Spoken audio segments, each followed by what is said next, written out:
നമസ്കാരം, ഋഷി പ്രോക്തം ചാനലിലേക്ക് ഏവർക്കും ഹൃദ്യമായ സ്വാഗതം.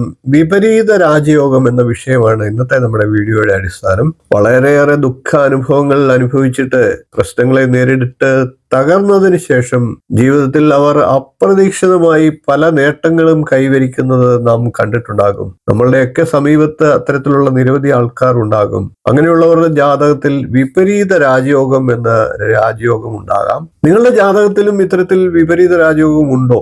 എന്താണ് വിപരീത രാജയോഗം, അതിന്റെ പ്രാധാന്യം, ഇതൊക്കെയാണ് ഇന്നത്തെ വീഡിയോയിലൂടെ നാം പരിശോധിക്കുന്നത്.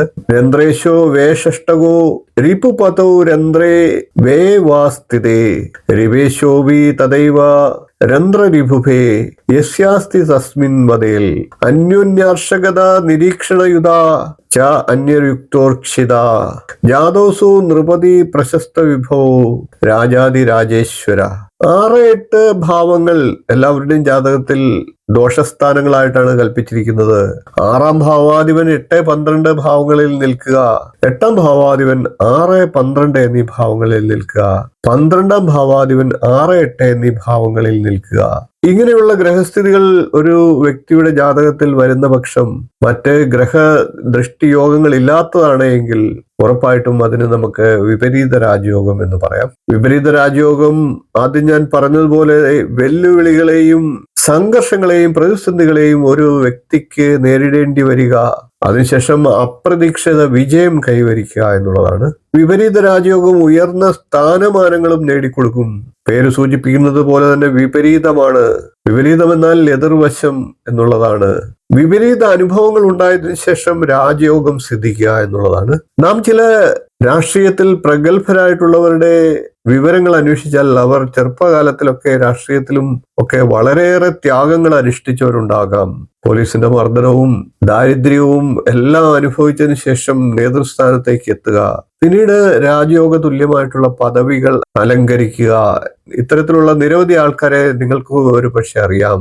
ഇനി ഇതിന്റെ വിശദമായിട്ടുള്ള കാര്യങ്ങളിലേക്ക് നമുക്ക് കടക്കാം. 6-8-12 ഭാവങ്ങളാണ് വിപരീത രാജയോഗം ഉണ്ടാക്കുന്നത് എന്ന് പറഞ്ഞു. ഇതിൽ 6-ാം ഭാവം എന്തൊക്കെയാണ് എന്ന് നമുക്ക് നോക്കാം. രോഗം, ശത്രു, കടം എന്നീ കാര്യങ്ങളാണ് പ്രധാനമായും 6-ാം ഭാവം കൊണ്ട് ചിന്തിക്കുന്നത്. 8-ാം ഭാവം കൊണ്ട് അപ്രതീക്ഷിത സംഭവങ്ങൾ, ദുരിതങ്ങൾ, ആയുസ് എന്നിവയൊക്കെയാണ് ചിന്തിക്കുന്നത്. 12-ാം ഭാവം കൊണ്ട് നഷ്ടങ്ങൾ, വിദേശയാത്ര, ചിലവുകൾ ഇവയൊക്കെയാണ് ചിന്തിക്കുന്നത്. ഈ 3 സ്ഥാനങ്ങളെ ദുസ്ഥാനങ്ങൾ എന്നാണ് പറയുന്നത്. ഇത്തരത്തിൽ ദോഷകരമായിട്ടുള്ള ഈ 3 ഭാവങ്ങളിൽ ഏതെങ്കിലും ഒരു ഭാവാധിപൻ മറ്റ് ഈ ഭാവങ്ങളിൽ ചെന്ന് നിൽക്കുമ്പോഴാണ് വിപരീത രാജയോഗം സംഭവിക്കുക. ദോഷം തരേണ്ട ഗ്രഹം മറ്റൊരു ദോഷസ്ഥാനത്ത് നിൽക്കുമ്പോൾ ദോഷം തന്നതിന് ശേഷം അത് രാജയോഗമായി മാറുന്നു എന്നാണ്.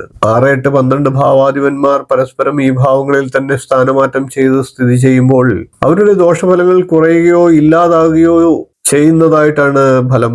ഈ ദോഷത്തിന്റെ നിഷേധം എന്നുള്ളത് അപ്രതീക്ഷിതമായിട്ടുള്ള ഭാഗ്യാനുഭവം, അതായത് രാജയോഗ ഫലം തരുന്നു എന്നുള്ളതാണ്. അതുകൊണ്ട് തന്നെ വിപരീത രാജയോഗമുള്ള വ്യക്തികളുടെ ജീവിതത്തിന്റെ ആദ്യഘട്ടങ്ങളിൽ വളരെയേറെ വെല്ലുവിളികൾ ഉണ്ടാകും, കഷ്ടപ്പാടുകളും പ്രതിസന്ധികളും ഉണ്ടാകും. എങ്കിലും ഈ വെല്ലുവിളികളെയും എല്ലാ ദുരിതങ്ങളെയും അതിജീവിച്ച ശേഷം ഇവർ അപ്രതീക്ഷിതമായിട്ടുള്ള ഉയർച്ചയിലേക്ക് എത്തും. പ്രശസ്തി, അധികാരം, വലിയ വിജയം എന്നിവയൊക്കെ ഇവർക്ക് കൈവരിക്കാൻ സാധിക്കുന്നു.